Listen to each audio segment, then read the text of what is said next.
So today, I'm taking you all back to a few DIY tips I discovered in 2020. Grab a pair of pants that fits a little loose and proceed to put in both your hands and them legs like it's a jacket. There, you got your own sleeves or bolero, whatever you like to call it. You might think that the back would look ugly. How is this even a fit? But let me tell you, this tip is foolproof.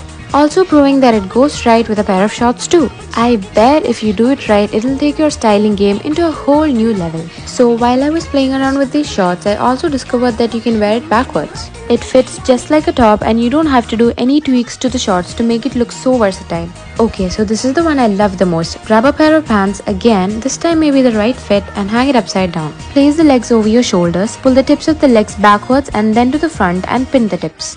Now, this is a great fit, but you have two options. Either let it be if you're confident enough, or if you're not, like me, you can tuck the waistband into the pinned leg tips. So that's how it's going to look, and now you have full side coverage.